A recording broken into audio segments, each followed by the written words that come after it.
Jonas Valanciunas nagbago ang isip. Hindi gusto sa Nuggets? Babalik na lang sa Europe.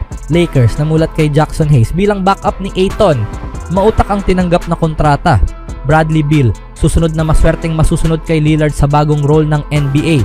Lumapit agad ang Warriors.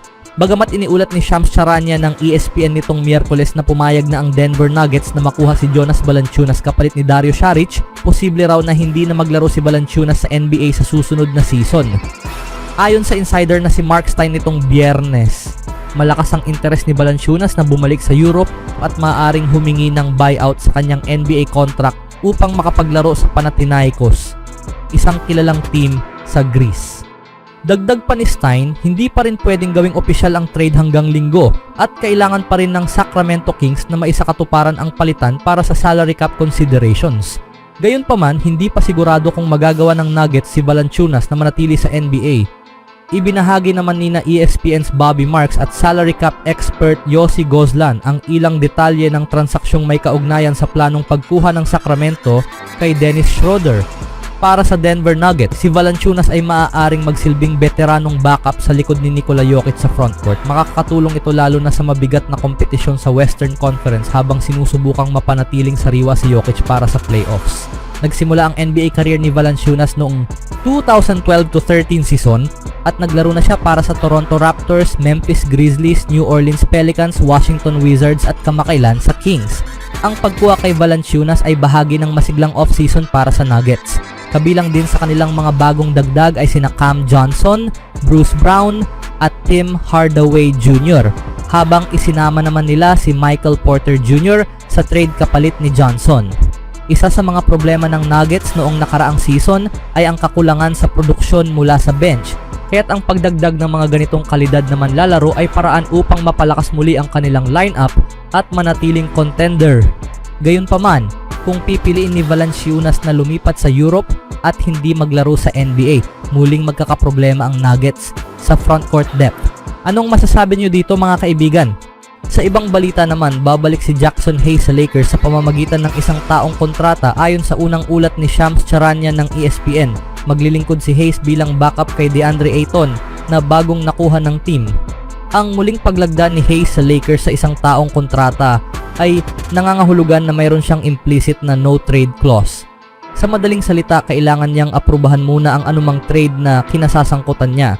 Isa ito sa mga pinakamahusay na regular season ni Hayes sa kanyang karera na may average na 72% field goal percentage at naging starter sa 35 laro para sa Lakers noong nakaraang taon. Gayunpaman, nahirapan siya sa postseason dahilan kung bakit pinaupo siya ng head coach na si JJ Redick sa Game 4 at hindi na pinalaro sa Game 5 kontra sa Wolves. Sa kabila ng hindi magandang pagtatapos ng taon, ipinakita ni Hayes na kaya niyang maging isang eksplosibong offensive player at maglaro ng maayos sa tabi ni Luka Doncic. Pagkatapos ng trade kay Luka, tumaas ang produksyon ni Hayes sa 8 puntos kada laro at nagkaroon siya ng +-+78 na pang-5 sa pinakamataas sa Lakers. Kamakailan, ipinahayag niya sa social media na bukas siyang bumalik sa Lakers na tila naging paunang pahiwatig sa balitang lumabas nitong araw. Sa pagkakataong ito, mailalagay si Hayes sa mas akmang papel para sa kanyang kakayahan bilang backup big man. Target ng Lakers na ipakita ang kanyang mga positibong katangian at bawasan ang mga negatibo at ang pinakamahalaga, hindi na kailangang umasa lamang sa kanya ngayong season. Ang paglagda ni Hayes ay magdadala rin sa Lakers sa mismong unang apron na siyang hard cap nila para sa season na ito matapos gamitin ang mid-level exception. Sa kasalukuyan, hindi magagamit ng Lakers ang kanilang biannual exception dahil ito'y magtutulak sa kanila lampas sa unang apron. Gayunman, may madaling solusyon dito. Maaari nilang i-waive ang non-guaranteed deal ni Shake Milton upang makalikha ng sapat na espasyo upang magamit ito. Sa tingin nyo dito mga kaibigan? Sa sumunod naman, mukhang malapit nang maghiwalay ang Phoenix Suns at si Bradley Beal. Ayon sa ulat ni Dwayne Rankin ng Arizona Republic, pinag-uusapan na raw ang posibleng buyout sa natitira pang 2 taon ng kontrata ni Beal na nagkakahalaga ng $110 million. Kasalukuyan niyang tinatapos ang 5 taong kontrata na nagkakahalaga ng $251 million na nilagdaan niya bago magsimula ang 2022-23 NBA season.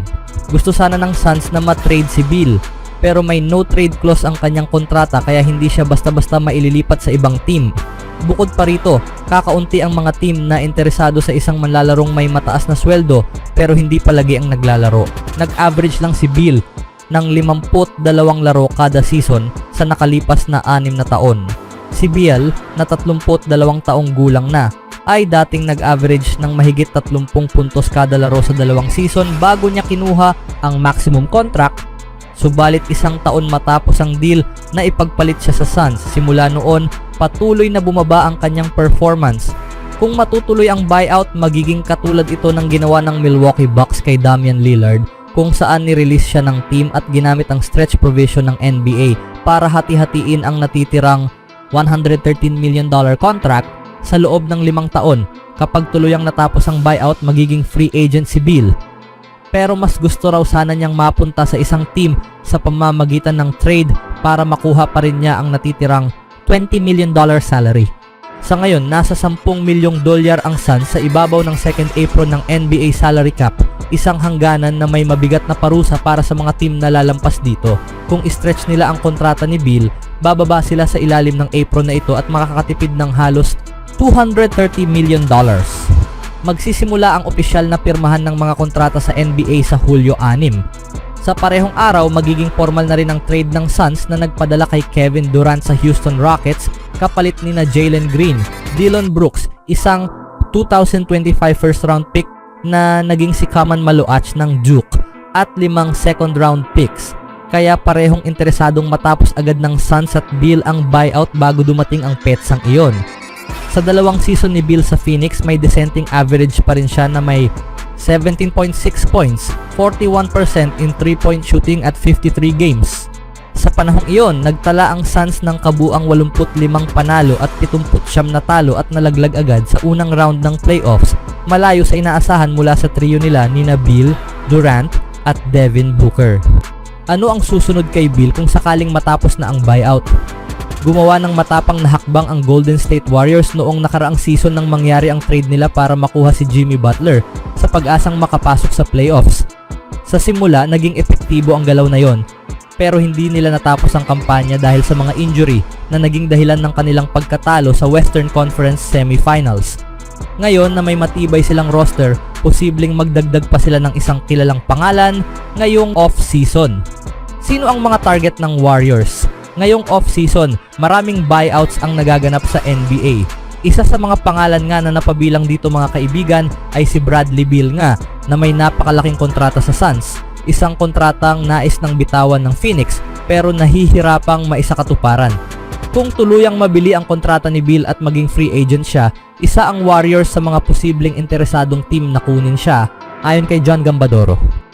Totoo na hindi na si Beal ang dating dominanteng scorer, pero isa rin sa dahilan doon ay ang napakaraming option ng Suns sa lugar na yon, na kung saan kasama pa niya sina Kevin Durant at Devin Booker bilang priority sa role na ito. Ang veterano ay may sapat na karanasan at husay upang maging kapaki-pakinabang sa mas murang kontrata. May posibilidad din na mawalan ang Warriors ng isang mahalagang piraso, si Jonathan Kuminga sa free agency, kaya kailangan nilang punan ng anumang puwang sa roster. Anong masasabi nyo dito mga kaibigan?